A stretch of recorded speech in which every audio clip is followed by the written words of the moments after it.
Welcome back to the deep dive. Usually when we sit down here, we're unpacking something like, I don't know, the future of AI or how to optimize your morning routine or maybe a historical mystery. Sure, things that are complex but manageable. Right. But today feels different. The air in the room, it feels a little heavier. It does. Yeah, And I think that's appropriate because today we aren't talking about productivity or tech. We are walking into a storm. we really are. We are talking about a human experience that is, quite frankly, shattering. Shattering is the right word.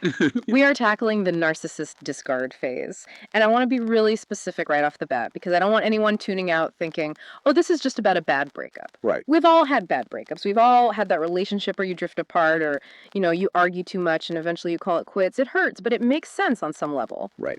Normal breakups have a trajectory. They have a logic to them, even if it's a sad logic. You can usually trace back the steps and say, okay, I see how we got here. Yeah, this is where it started to go wrong. Exactly. What we are discussing today is something else entirely. We're talking about a psychological phenomenon that leaves people feeling like they've lost their grip on reality. It's the difference between a controlled demolition and a bomb going off in your living room without warning. That is a perfect analogy. One you see coming and can prepare for, the other is just chaos and devastation. Exactly.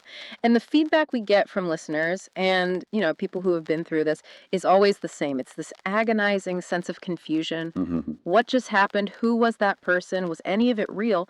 So our mission today is to answer those questions. To bring some order to that chaos. Yes.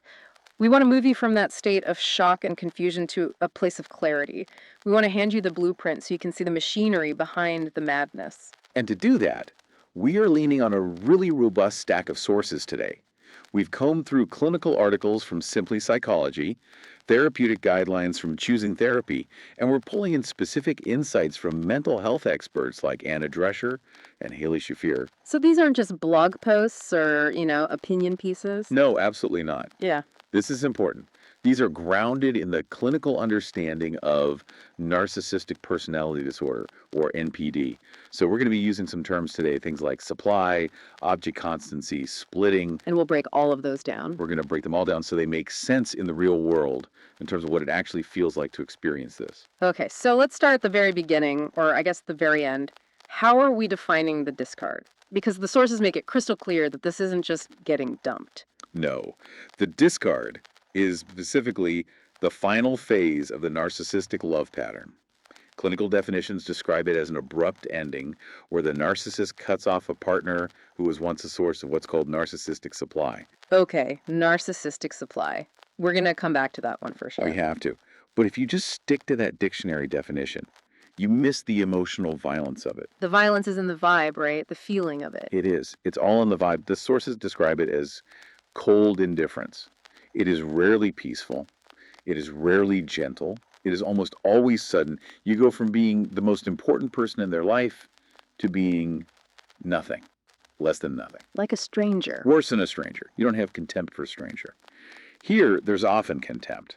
Yeah. And there is a metaphor that pops up in the literature that I think is essential for understanding this. It's the used object metaphor. Yeah, I read that in the Choosing Therapy article and it really stuck with me. It's chilling. It is, but it's brutally accurate. Mm-hmm. Imagine you have a toaster. It works, it makes toast, you like it, it serves a function. Then one day, it stops working as well as you'd like. It only toasts one side of the bread. Or maybe you just walk into a store and see a shinier toaster with a digital display and a bagel setting. The new model. Exactly. Now, when you replace your toaster, you don't sit the old toaster down and have a tearful conversation about your shared memories of breakfast. No, you don't say, it's not you, it's me. You don't grieve the toaster. You unplug it, you throw it in the trash, and you plug in the new one. That is, unfortunately, how the narcissist views the partner during the discard. You have ceased to be useful. That is terrifying to think about. I mean, truly.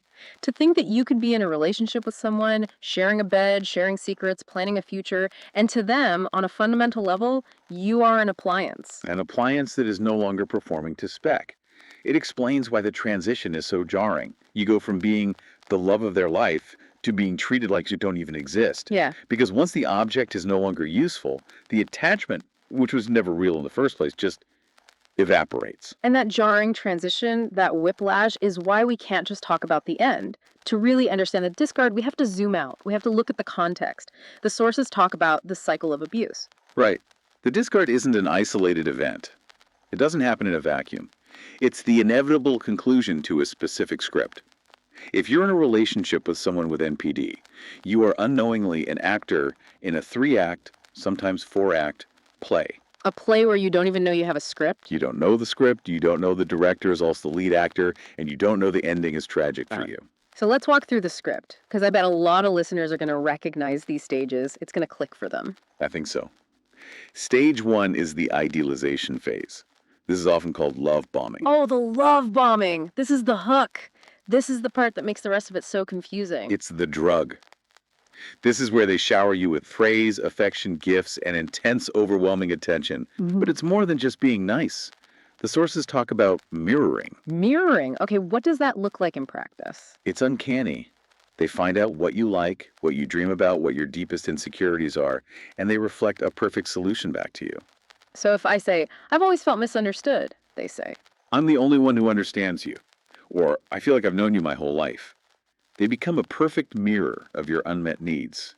You love hiking, they're suddenly an expert mountaineer, you're passionate about animal rescue. They spend all weekend volunteering at a shelter. It's custom built. It's a bespoke soulmate.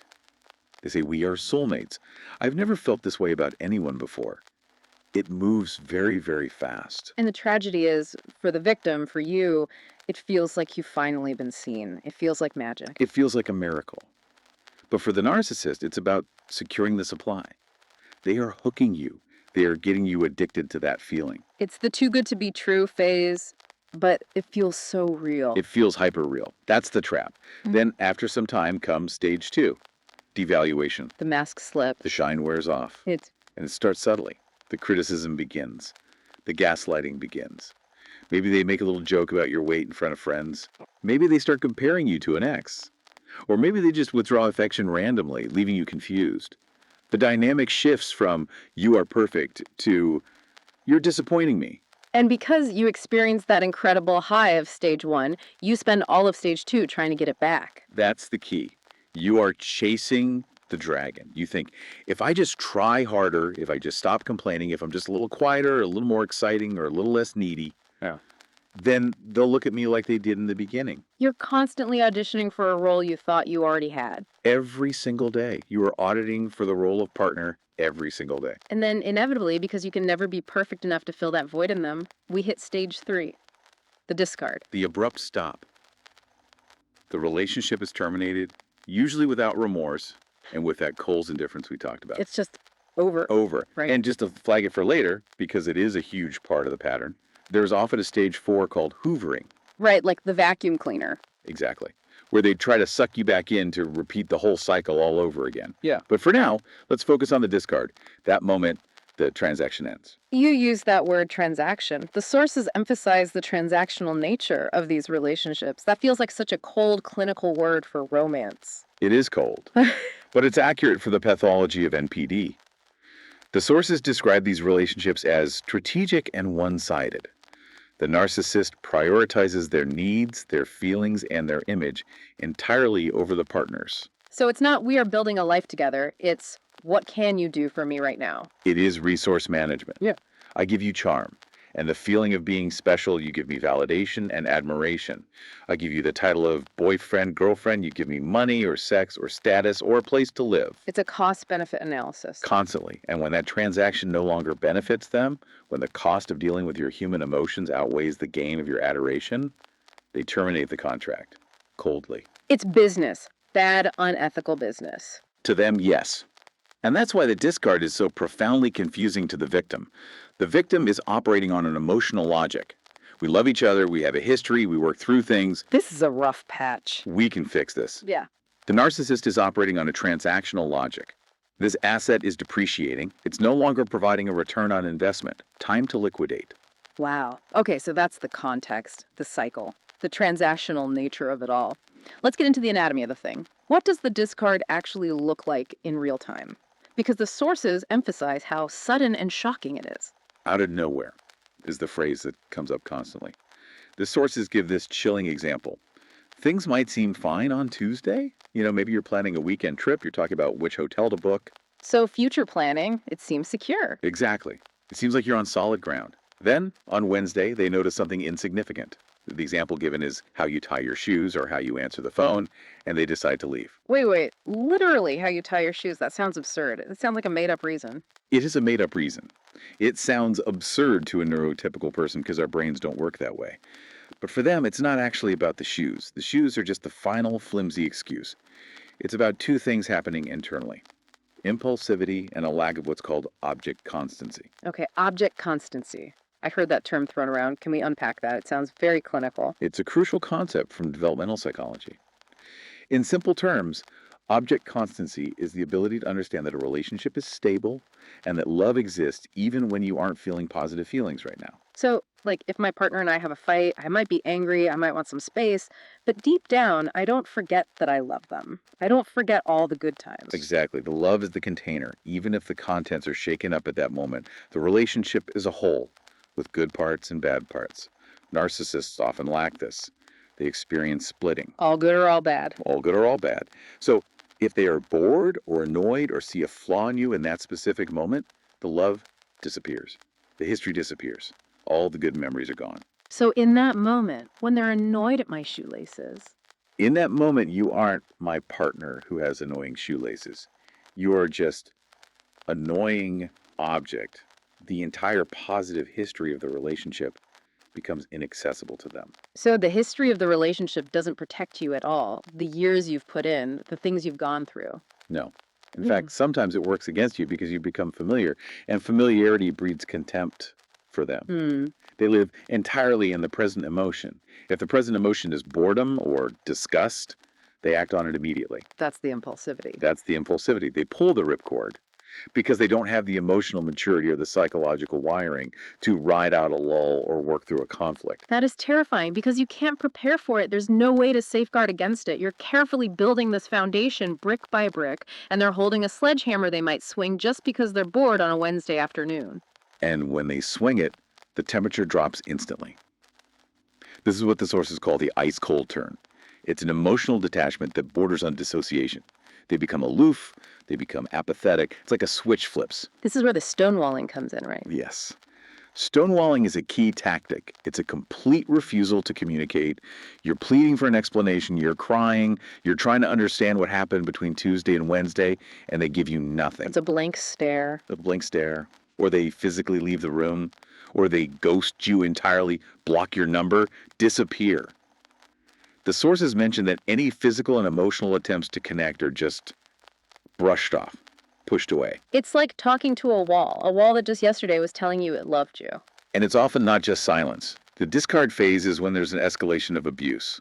The mask doesn't just slip, it's ripped off and thrown on the ground. How so? During the idealization phase, they wore a mask of the perfect partner. During the discard, they take it off because they no longer need to perform for you. They can become vindictive, aggressive, verbally hostile. The cruelty can be shocking. And the sources mentioned this winner mentality. That really struck me. It's not enough to just leave, they have to win the breakup. That's a huge, huge red flag. A normal breakup is usually sad for both parties. Yeah. Even the person doing the breaking up usually feels some guilt or sadness. They don't want to hurt the other person. Of course. For the narcissist, it's a zero-sum game. If they're leaving, they must leave with the upper hand. They must come out on top. What does winning look like to them in that context? It means they want to extract maximum value before they go. That could be financial draining, a joint bank account. It could be material taking the car, the furniture, the dog. But often, the most important part is the emotional extraction. What do you mean by that? They want to see you broken. They want to see you devastatingly sad while they're perfectly fine, maybe even flaunting a new partner. That contrast confirms their power, their superiority. It proves to them that they were the valuable one in the relationship and you were nothing without them. That is dark. That is a level of cruelty that's hard to comprehend. But it aligns with what we know about the profound lack of empathy. It's the only way it makes sense. Okay, so if this can happen seemingly out of nowhere, are there any warning signs? any subtle clues that the end is near. The sources list 10 specific red flags. I think we need to go through these because they might save someone a lot of heartache. Absolutely. And seeing them laid out can be incredibly validating if you've been through it.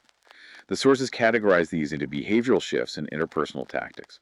Let's start with the behavioral shifts. The first one is the wandering eye. Which is pretty classic relationship trouble, but I'm guessing it's different here. It is. In a more typical relationship, a wandering eye might be a sign of dissatisfaction or a moment of weakness. Mhm. With a narcissist, it's a strategic move. It's about securing new supply. Ah, there's that word again. Supply. They're like monkeys swinging through the jungle. They rarely let go of one branch until they have a firm grip on the next one. They need a continuous source of admiration. So they are lining up the replacement while they're still with you. They're auditioning new people. Yes, you might notice increased flirting, or they're suddenly glued to their phone, smiling at texts, Mhm. or they're talking a lot about a new friend at work who just gets them in a way you apparently no longer do. Mm. They're actively grooming the next victim. And that leads to the paradox of decreased jealousy. This one is fascinating because, as the sources point out, narcissists are usually incredibly possessive, right? Extremely, pathologically so. They often view you as their property. In the beginning and through the devaluation, they want to know where you are, who you're with, why you didn't text back in 5 minutes. Right. It's about control. But the sources point out that right before the discard, that possessiveness suddenly stops. It evaporates. So if your super jealous partner suddenly says, yeah, go out with your friends, stay out late, I don't care, that's not them suddenly becoming more secure and trusting. No. I'm Wow. sorry to say, that is a 5 alarm fire. That's apathy. It means they have emotionally checked out. They're no longer invested in controlling you because they're planning to release you to throw you away. They don't care if someone else plays with the toy because they're about to throw the toy away. That's a perfect, if chilling way to put it. Wow. That's a tough realization. Oh, they aren't trusting me. They're just done with me. It's a sign of their detachment, and that detachment shows up as secrecy. This goes hand in hand with the wandering eye, I assume. Absolutely. They start hiding their phone, changing passwords. They have unexplained absences, working late more often, going to the gym for 3 hours. They withhold information about their day. They are pushing you out of their inner circle. They are effectively leading a separate life before they've officially ended the one with you. Okay, so those are the behavioral clues. Let's talk about the interpersonal tactics, the mind games. Projection and blame shifting seems to be a big one. It's the cornerstone of the discard conversation, if you're even lucky enough to get a conversation. A narcissist cannot admit fault. It is psychologically impossible for them to sit down and say, I'm losing interest, or I found someone else, or I'm cheating, because that makes them the bad guy. And they can never be the bad guy in their own story. Never. The narrative must always cast them as the hero or the victim. So they project, they take their own thoughts, feelings, and behaviors and accuse you of them. Can you give us an example of what that sounds like? A classic one is if they are cheating, they will become obsessed with checking your phone and accusing you of cheating. They'll create a fight about it. If they're pulling away, they will say, I'm distancing myself because you are always on my case, or you're so needy I can't breathe. So they provoke you into asking for basic connection. Hey, why are you being so distant? And then they use your very normal reaction as the reason to blame you. Precisely. They poke you until you react. Maybe you get upset or you cry, and then they point at your reaction and say, see, you're crazy. You're unstable. This is what I have to deal with. That's why I have to leave. It's a setup. They are manufacturing a reason to justify the discard. Which feeds right into the next tactic, devaluation. Yes, the devaluation that's been happening subtly for a while now kicks into high gear. They start openly belittling your achievements. Oh, that promotion's not that big a deal. They compare you unfavorably to others. Why can't you be more like so-and-so? They talk down to you. Why?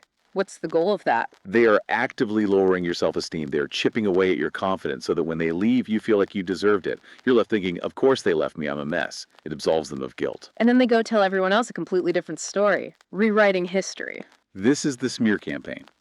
It often begins before the discard even happens. They paint themselves as the long-suffering victim, and you as the villain to friends, family, sometimes even your own friends. What kind of things do they say? They might say you were abusive, or crazy, or unstable, or controlling. They'll cherry-pick incidents and twist them. This serves two crucial purposes. It protects their public image, and it isolates you from your support system when you need it most. It's so methodical. It really is. And the final sign on the list, which we've touched on, is the replacement. The new supply. We talked about how they line them up, but it's the speed that is so shocking and hurtful. They often move on immediately, sometimes within days, and they don't do it quietly. No, they make sure you see it. They do. And the sources mention something called triangulation. That's where they intentionally use the new person against you. Yes, they might post pictures all over social media, making sure you see how happy they are, or they'll have a mutual friend tell you something like, he said he's finally with someone who isn't so crazy. They use the new person as a weapon to inflict one last deep wound. It's calculated cruelty. But here is the big question, the one that keeps people up at night, replaying every moment. Why? Why do they do this? How does a human mind work this way? Let's get into the psychology of the narcissistic mind. This is the deep dive part. This is where we have to put on our diving gear and go deep. Yeah. To understand the why, we have to understand the fuel of the narcissist. Narcissistic supply. We've used that term a few times. Let's define it properly. Narcissistic supply is the constant stream of attention, admiration, validation, and even conflict that a narcissist needs to maintain their inflated yet fragile self-image. Think of it like a car that has a hole in the gas tank. It runs, but it needs to be refilled constantly just to keep the engine from sputtering out. And the partner is the gas station. The partner is the primary gas station. But here is the fundamental problem. It is impossible for one person to provide enough supply forever. It's an unfillable void. Eventually the partner gets tired, or the partner gets sick, or the partner, heaven forbid, asks for their own needs to be met. Or they set a boundary. That's the big one. The sources are clear. When you set a boundary, don't speak to me like that, or no, I'm not lending you more money. You are cutting off the flow of control. That is a direct threat to the supply line. When the supply drops or the control is challenged, the narcissist panics and discards. That leads us to the concept of narcissistic injury. Right, because this isn't just a preference for them, it's a survival mechanism.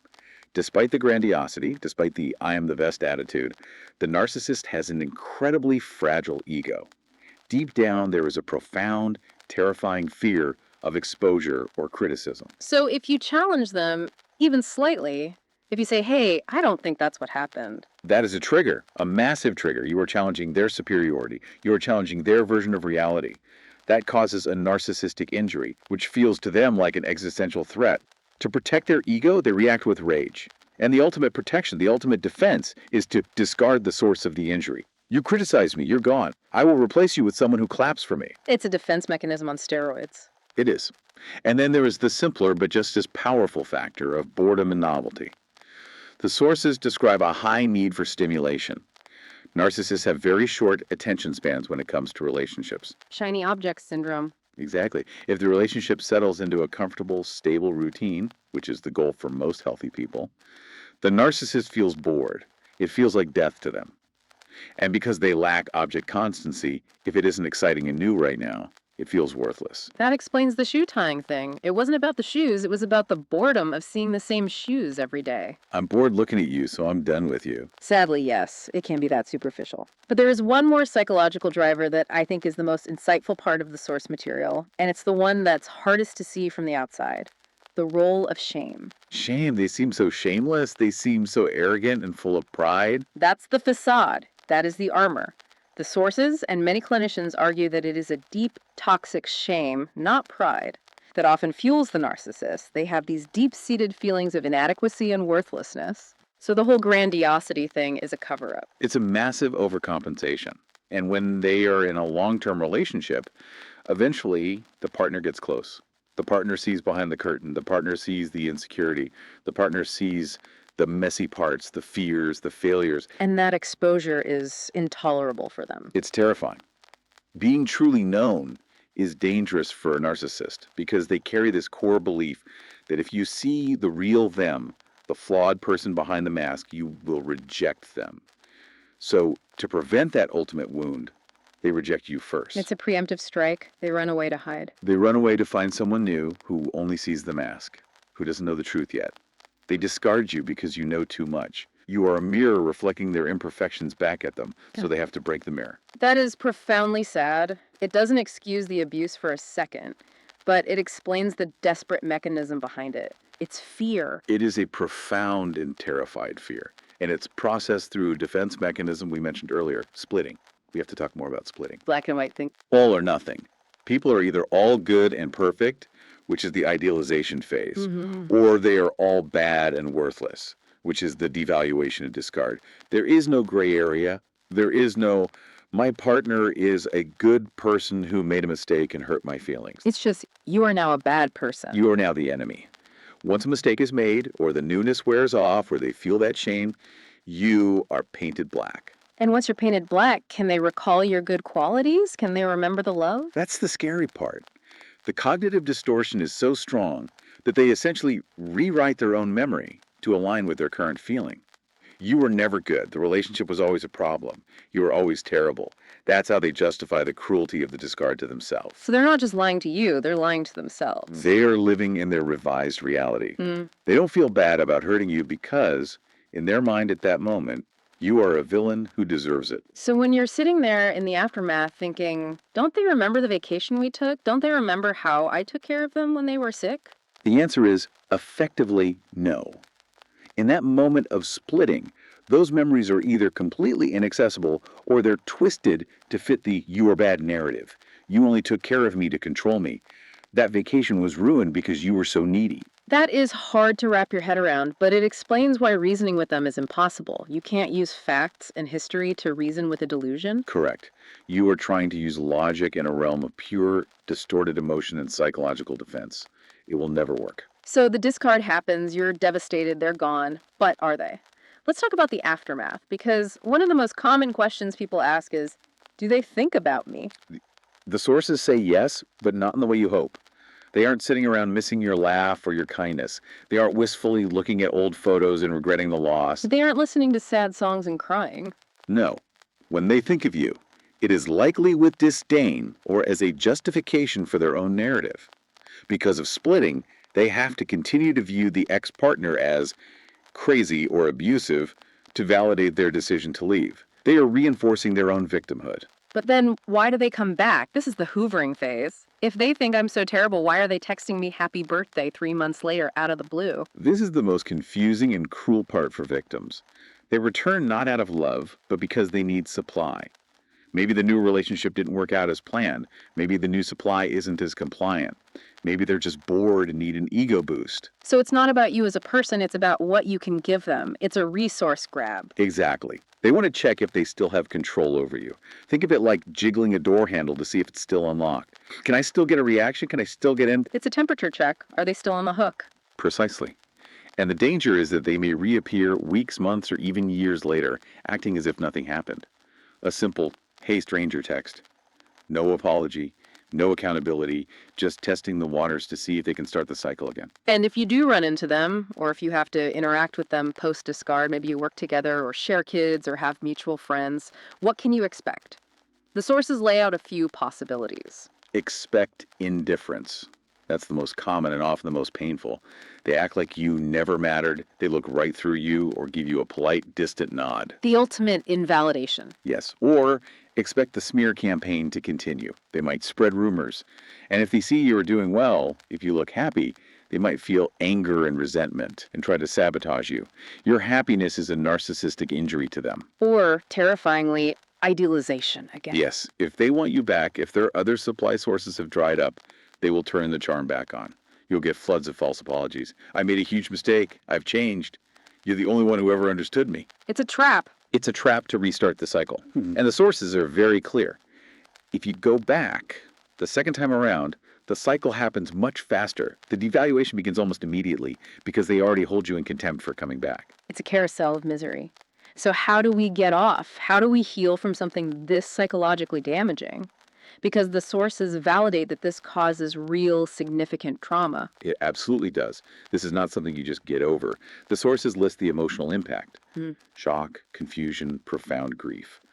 But also specific narcissistic abuse symptoms like PTSD, CPTSD, which is complex PTSD from prolonged trauma, anxiety, and deep depression. And the loss of self. That Yeah. phrase is so powerful. That's the big one. You've been gaslit for so long, you doubt your own perception of reality. You have low self-esteem because you've been devalued. You don't trust your own gut anymore because you've been told for months or years that your reality is wrong. So, where do we start? What is the roadmap to recovery? What's step one?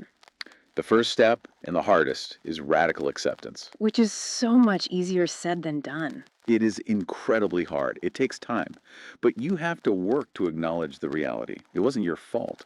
And more importantly, the person you fell in love with was largely a facade. You fell in love with a character they played, a mirror that was reflecting your own best qualities back at you. You have to grieve a person who didn't really exist. That's the core tragedy of it. You are grieving a ghost. But accepting that allows you to stop trying to fix it or get closure from them.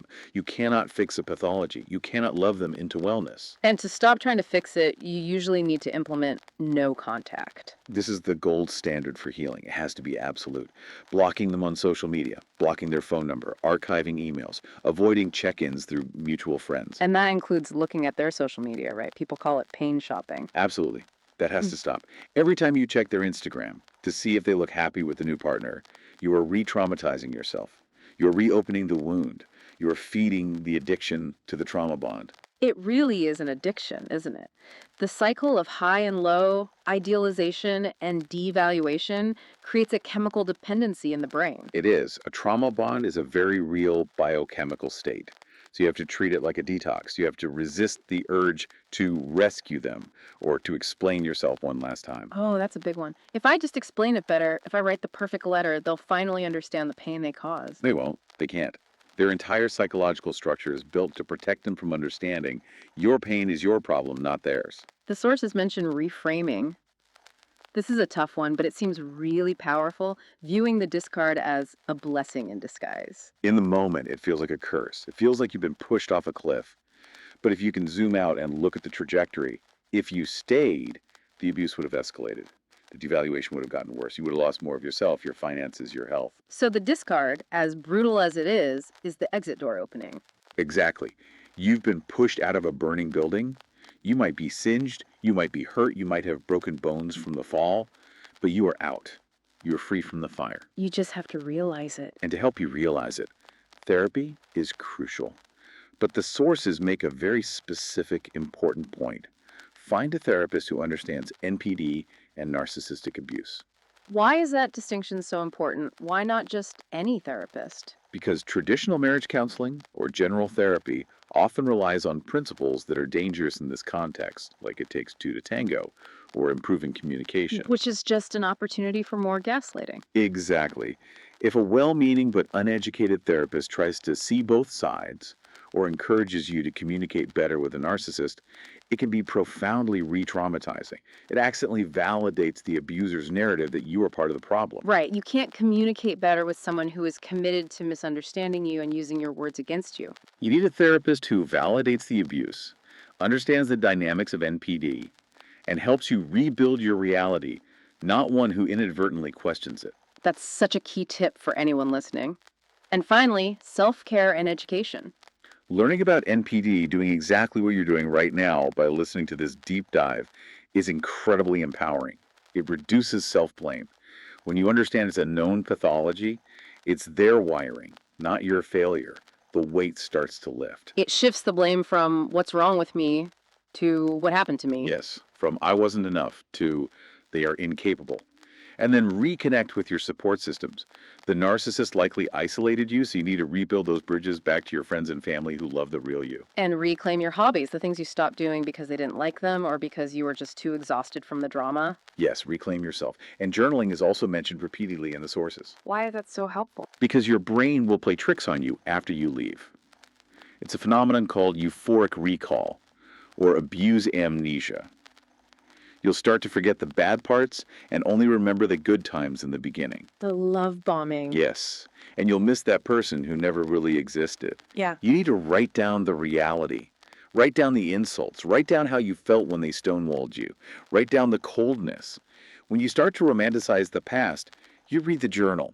It keeps you tethered to the truth. Tethered to the truth. I love that. That's the anchor you need when your own mind is trying to pull you back into the fantasy. It's the only way to fight the gaslighting, especially the gaslighting you do to yourself. This has been intense.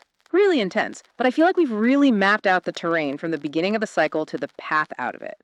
Let's recap quickly before we go. We started with the cycle: idealization, devaluation, discard. We look at the anatomy of the discard: the suddenness, the coldness, the calculated cruelty. We identified the warning signs: the wandering eye, the projection, the sudden apathy. We dug deep into the psychology, the need for supply, the fragile ego, the profound shame, and we discussed the path to healing: radical acceptance, absolute no contact, and finding the right kind of support. The main takeaway for me, if I had to boil it all down, is this: the cruelty of the discard is a reflection of the narcissist's disorder, not the partner's worth. That cannot be said enough. It's not personal, even though it feels like the most personal attack imaginable. Their inability to love is not a reflection of your lovability. You are a toaster that works perfectly fine. They just don't know how to appreciate toast. And they'll always be looking for a shinier toaster, and they'll eventually get bored of that one too. The pattern repeats. I want to leave everyone with a final thought today. We talked about rewriting history and how the narcissist does that to make themselves the hero or the victim of their own story.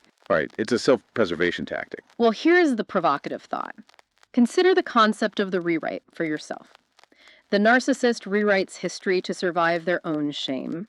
But now you have the pen.